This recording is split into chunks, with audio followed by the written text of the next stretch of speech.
and forcing conscripts to the front lines because you have manpower problems. You should be thanking the president for trying to bring an end to this conflict. Have you ever been to Ukraine that you say what problems we have? I have been to. Come once. I've actually watched and seen the stories, and I know what happens is you bring them on a propaganda tour, Mr. President. Do you disagree that you've had problems bringing people into your military? And do you think that it's respectful to come to the Oval Office of the United States of America and attack the administration that is trying to prevent the destruction of your country? A lot of questions. Let's start from the beginning. Sure. First of all, during the war, everybody has problems. Even you, but you have nice ocean and don't feel now, but you will feel it in the future. We're trying to solve a problem. Don't tell us what we're going to feel. I'm not telling you. Because you're in no position to dictate that. That's exactly what you're doing. You're in no position to dictate what we're going to feel. We're going to feel very good. You will feel influenced. We're going to feel very good and very strong. You will feel influenced. You're right now not in a very good position. You've allowed yourself to be in a very bad position, and he happens to be right about it. From the very beginning of the war. You're not in a good position. You don't have the cards right now.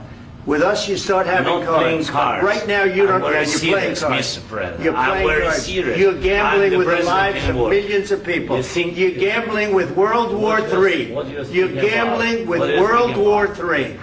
And what you're doing is very disrespectful to the country, this country, that's backed you far more than a lot of people said they should have. Have you said thank you once? This entire meeting? No, in this entire meeting, have you said thank you? You went to Pennsylvania and campaigned for the opposition in October. Offer some words of appreciation for the United States of America and the president who's trying to save your country. Please, you think that if you will speak very loudly about the war, you can... He's not speaking loudly. He's not speaking loudly. Your country's in big trouble. Can I answer? Wait a minute. No, you've done a lot of talking. Your country is in big trouble. I know. You're not winning. You're not winning this. You have a damn good chance of coming out okay because of us. Mr. President, we are staying in our country, staying strong from the very beginning of the war. We've been alone, and we are thankful. I said thanks you haven't in been this alone. cabinet. You haven't been alone. In this cabinet. We gave you, through this stupid president, $350 billion.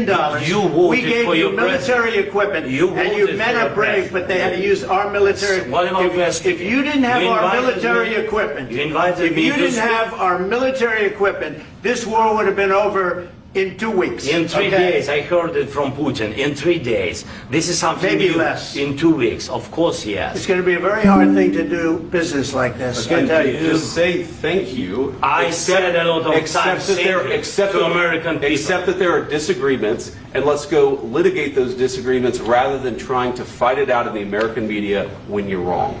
We know that you're wrong. But you see, I think it's good for the American people to see what's going on. I understand, sir. I think it's very important. That's why I kept this going so long. You have to be thankful. You don't have the cards.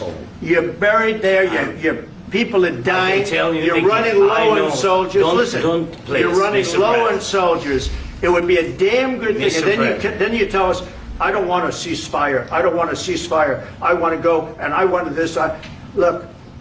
If you could get a ceasefire right now, I tell you, you take it so the bullets stop flying and your men stop getting killed. Of course, we want to stop the war. But you're saying you don't want a ceasefire. But I said to you, I want a ceasefire. With guarantees. Because you'll get a ceasefire faster than an agreement. Ask our people about ceasefire, what they think. That wasn't with me. That wasn't with me. That was with a guy named Biden, who was not a smart person. That was with Obama. It was your president. Excuse me. That was with Obama, who gave you sheets, and I gave you javelins. Yes. I gave you the javelins to take out all those tanks. Obama gave you sheets. In fact, the statement is, Obama gave sheets and Trump gave javelins. You got to be more thankful, because let me tell you, you don't have the cards. With us, you have the cards. But without us, you don't have any cards. One more question to Mr. Vice President. I'm sorry. It's going to be a tough deal to make, because the attitudes have to change. What if Russia breaks ceasefire? What if Russia breaks peace talks? What do we do then?